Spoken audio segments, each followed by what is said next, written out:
E aí pessoal, tudo bem? Bem-vindos a mais uma videoaula. Hoje na nossa aula 13 nós vamos continuar falando sobre a NR5, a CIPA.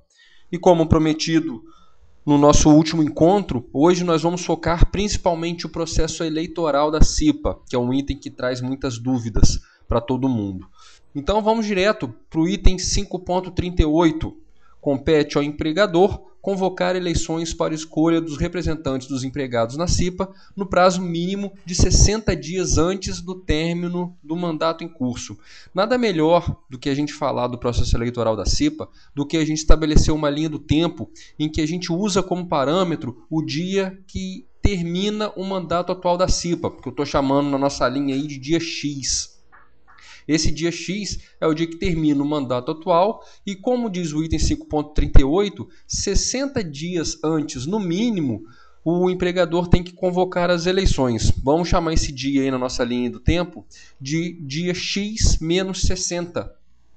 O que é essa convocação de eleições? O que geralmente eu sugiro ao pessoal é divulgar alguns cartazes, alguns panfletos, falando que foi dado início ao processo eleitoral naquele estabelecimento e que nos próximos dias os trabalhadores vão receber maiores informações a respeito do assunto. Acho que nada além disso. Tá? Vamos seguindo em frente. O item 5.39, o presidente e o vice da CIPA atual, tá? da CIPA que já está em vigor, constituirão dentre dos seus membros, no prazo mínimo de 55 dias antes do término do mandato em curso, a comissão eleitoral, que será responsável pela organização e acompanhamento do processo eleitoral. Ou seja, na nossa linha do tempo, é esse dia aí. 55 dias antes, no mínimo, né? 55 dias antes do término da CIPA atual e 5 dias depois, no máximo, da convocação das eleições por parte do empregador ali naquele estabelecimento. Né? Aí os formadores dessa comissão eleitoral têm que fazer parte, obrigatoriamente, por força do 5.39, da atual gestão da CIPA.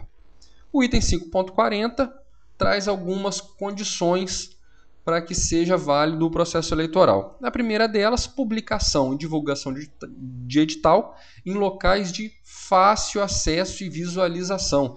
Gente, uma vez eu fui obrigado a sugerir ao superintendente do trabalho que cancelasse uma CIPA, uma votação de CIPA, porque a divulgação de edital se deu dentro do RH da empresa. Gente, é um local de fácil acesso e visualização.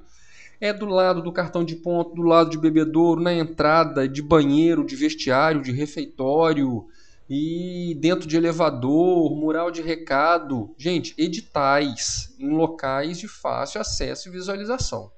Tá? No prazo mínimo de 45 dias antes do término atual, da CIPA atual. Tá? Vamos em frente.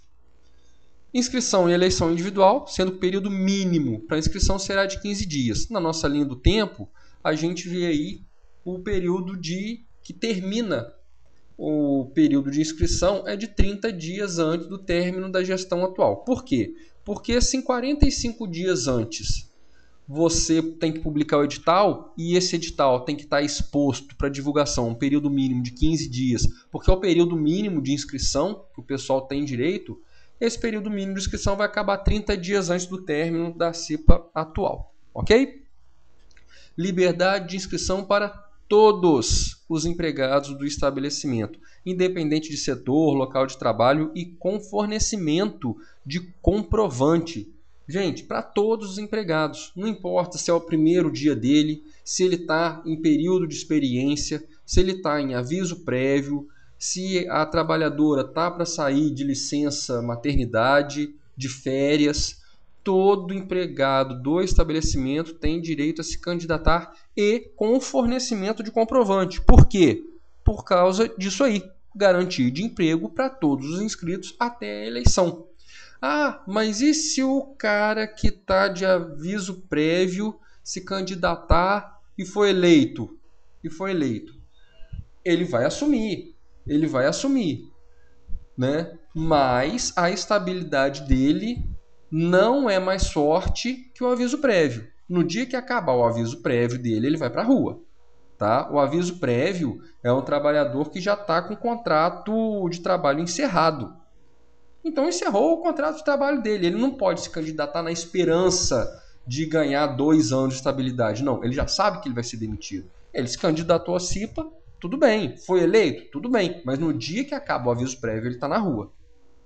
Ok, gente? Fora isso, né, o cara que também está em período de estabilidade. Estabilidade não, gente, desculpa. De experiência. Ele não tem essa estabilidade também. Tá? A partir do momento que o contrato ainda é um contrato de trabalho de experiência, é considerado um contrato de trabalho de tempo determinado. Nesse caso, tá, ele não tem direito às estabilidades dos 2 anos. Se chegar no final do período de estabilidade dele, ele foi eleito, por exemplo, né, e ele não foi aprovado nesse período de experiência, ele pode ser demitido, assumindo o próximo suplente mais votado. Ok? Realização da eleição no prazo mínimo de 30 dias antes do término do mandato da CIPA atual. Gente, olha o problema aqui. 30 dias antes do término da atual CIPA é a eleição. Ou seja, se você tem uns 15 dias aí de inscrição, você tem a coincidência do último dia de inscrição para candidato à vaga da CIPA coincidindo com o dia da eleição. A NR5 permite que isso aconteça, mas a gente sabe que na prática isso não tem como acontecer. Né? Se o período de inscrição acaba no dia da votação, como que você vai publicar, por exemplo, a relação dos candidatos a serem votados?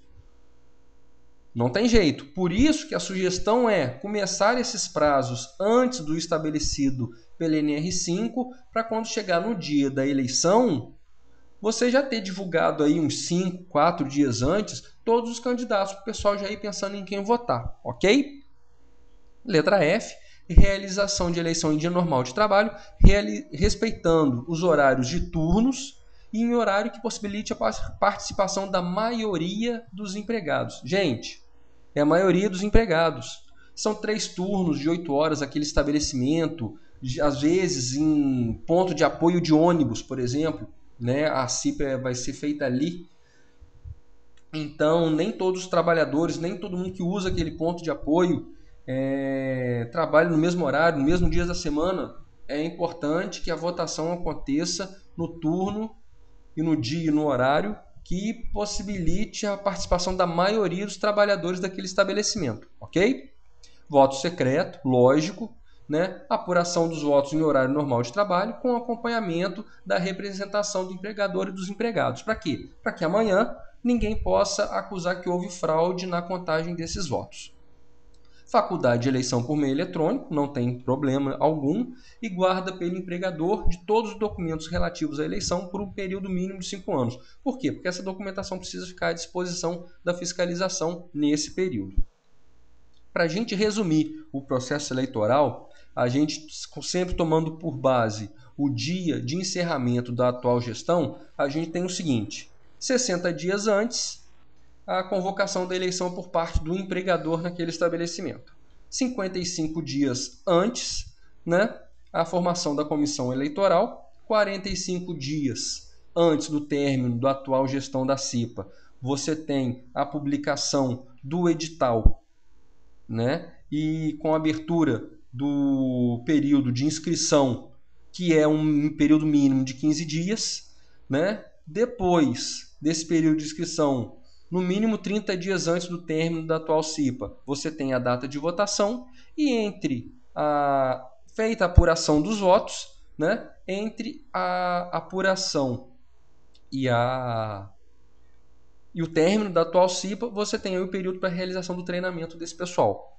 Ok, gente? Acho que assim fica bem mais tranquilo. Né? Vamos seguir. Né? Havendo participação inferior a 50% dos empregados na votação, não haverá apuração dos votos, tá? Ou seja, não haverá contagem dos votos e a comissão eleitoral deverá organizar outra votação. Gente, não é outra eleição, não é outro período de inscrição, os candidatos permanecem os mesmos. Só vai abrir outro prazo para votação, que deve acontecer no prazo máximo de 10 dias entre a entre o dia da apuração inicial, digamos, e a nova em função da participação pequena por parte dos trabalhadores. Eu recebi na nossa última videoaula uma dúvida seguinte, que eu falei que ia responder agora, né? Suponhamos que comece a publicação do edital, a empresa tem 100 trabalhadores, no dia da votação tem 250 e no dia do início do mandato são 500 trabalhadores. Vai contar a votação, gente. Por quê? Porque é com base na votação que você vai ver se vai ter uma votação nova ou não. Se 100 trabalhadores começam, o processo eleitoral começa com 100 trabalhadores, ok. A empresa vai contratando gente. Aquele trabalhador foi contratado naquele dia. O período de inscrição ainda está aberto, ele pode se inscrever. Vocês lembram que a inscrição é garantida a todos os trabalhadores? Mas encerrou o período de inscrição, ou seja, passaram aqueles 15 dias da inscrição, o trabalhador foi contratado, ele não pode mais se inscrever, mas ele tem direito a voto.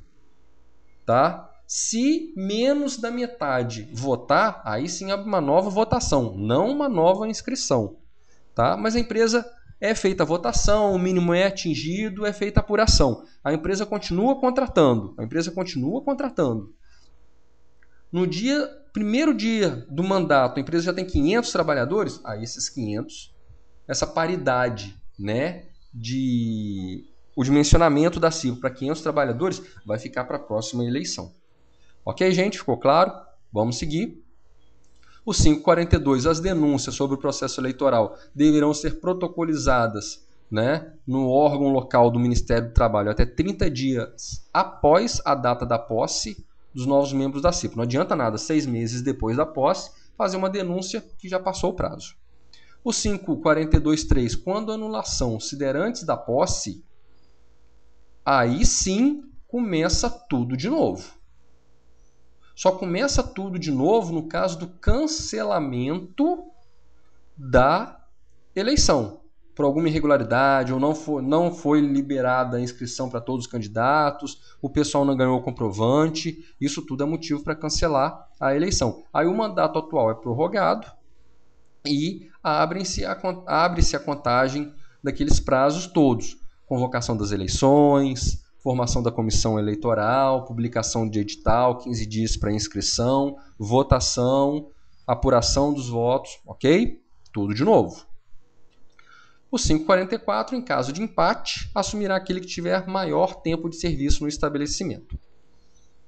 E os candidatos votados e não eleitos serão relacionados na ata de eleição e apuração e ordem decrescente de votos, possibilitando nomeação posterior. Ou seja, um dos membros recebeu uma proposta melhor, resolveu sair, vai assumir aquela vaga o mais votado entre os suplentes. Ok, gente? Era isso, né? A gente acaba aqui a nossa videoaula, nossa última videoaula sobre a NR5, tá? Eu queria falar para vocês que no nosso blog agora, sabinoSST.blogspot.com, eu coloquei um link lá que vocês acessam uma página que dá uma série de opções para softwares que baixam esses vídeos no YouTube, tá? Eu não usei todos, então não tem como eu indicar, mas muita gente tem me perguntado, será que eu posso? Podem ficar à vontade, podem baixar esses vídeos. Fiquei sabendo que tem uma turma de técnico de segurança do trabalho no estado do Rio que tem usado esses vídeos nas aulas para facilitar o entendimento. O pessoal tem comentado os vídeos, tem me escrito bastante. Gente, a ideia é essa, a ideia é fazer a informação circular.